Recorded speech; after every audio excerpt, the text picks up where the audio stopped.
together an agenda today that goes a little bit deeper into the project approach, but we're going to make it really interactive because there's going to be questions, comments. There's definitely going to be insight. Some of you have done it, so just sharing your successes and challenges will be really helpful today.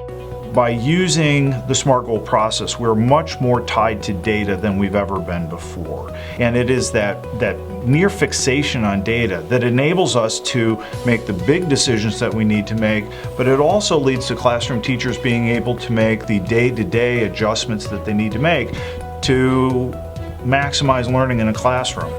The intention of the SMART process is to use objective evidence, which we call data, as a way to get groups of people talking together and learning from each other together based on the evidence. So at a district level, we want the district people to be talking to each other about what the data say. At a school level, we want the school people to start talking with each other about what the data say. And from a team level, grade by grade or department by department, we want teachers to be talking to each other to see what they can learn together from what the data tell them. This process has really helped the district leadership team in a couple different ways. First of all, and probably the most powerful, is that it causes or it leads us into being aligned across the whole district to our strategic plan.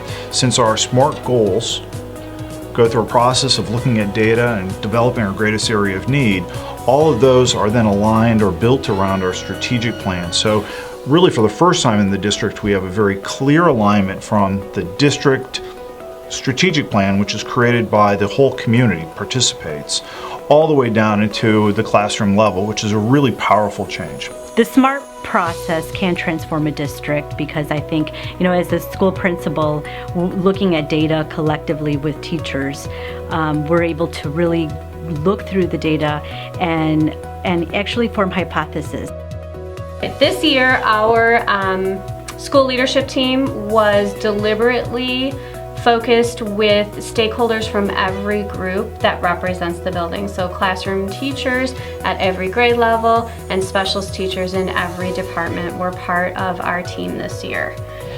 So in our building with our teams, we've been looking at data for a number of years, and we've been using our own protocols and our own systems. So the SMART process has allowed us really to be more systematic and more structured in the way that we look at our data. I think it's starting to provide more accountability to staff, motivating working together in ways that previous processes weren't able to accomplish. The process promotes teamwork as a vital part of improving teacher instruction. For our teams, we developed a Lehman Academic Leadership Council this year, and that team has been working with data throughout the year to come up with some of our greatest areas of need and focus on what types of goals and strategies we need to be implementing as we continue forward with the academic year and into next year. So as a BLT this year, we really worked hard at looking at our data. And so I think our first step is that we've analyzed our data and we've figured out our GANs. Once we did that, then we talked strategy. And from the strategy, we talked action plans. So we're really looking at research-based strategies that will meet our GANs. During our PLT time, we have a wealth of data at our fingertips. We're conducting our zone analysis to determine our greatest areas of need, and it's been a very exciting process for the teachers. And what's been most exciting for me as their principal is that they're taking ownership of this process and really digging into the data to help understand how our students are doing, where our greatest areas of need are, and then that is informing our instruction, so they're coming up with strategies to impact student growth in those areas where we see greatest areas of need. One of the first things we really focused on this year was looking at narrowing down our goals. So in the past we've had 3 school improvement goals. This year we really wanted to look at our greatest areas of need, and that was in reading and math. So we only have 2 goals this school year. And we discussed as a team, how can we make those goals specific and strategic? How do we measure those goals? How can we make those goals attainable and results-based? It tells you your progress of math and reading, and if it tells you September, November, all of the months, how your progress and all that, and you write here your goal. And if you make your goal, you pretty much well, you have to go higher each time. You have to try to get higher goals, and maybe reach your goal someday. SMART goals stand for strategic and specific, M for measurable, A for attainable, R being results oriented, and T being time bound. A SMART goal is a way for teachers to work smarter and not harder. It's a way for us to use our data. It's a goal that helps plan instruction for students and measures progress. Generally it contains something that's specific and strategic.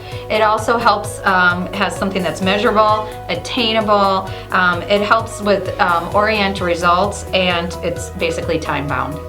So as we look at the data, we can identify ways in which we can improve instruction in our classrooms and meet the needs of the students at an individual level. Data by itself is just numbers.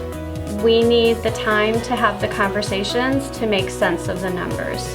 The teachers need to be able to share their strategies and do problem solving and plan for the future and how they can address student needs.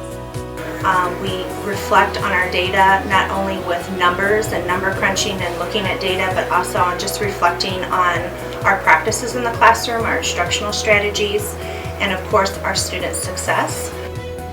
Team collaboration has been so important for our 5th grade team this year because we have been able to reflect on practices that we're doing in the classroom and really try to implement some new things. So being able to share with each other is essential for that, and discuss what books we're reading, etc. We always try to come with an agenda and go through what we're doing well in the classroom, and then also things that need to change, and try to set a goal for the next time we meet so that we can make sure that we're actually doing what we've discussed and implementing those new things in the classroom. One of the biggest things that we've been focusing on in our district is the fact that, or even within our building, is that we are collaborating with each other. And I do believe that, I learn from my colleagues when I actually interact with them and kind of look at the data, because when I get stuck on something that I understand, I make it a point to go to someone that I know will help me on my team and be able to just give me that advice of what I can do with the information and where I can go next. So I think that interacting with the data and just really looking at it and deciphering it really just doesn't only help me, but it helps my colleagues and it helps my students. What often gets lost when school districts try SMART goals is that there's the element of being aligned to their strategy, the big picture strategy for the entire district. And the process we have, which is total alignment to our district strategic plan, along with accountability and update check-ins, and then course corrections as necessary, helps us work in a cycle that will get us to higher levels of improvement.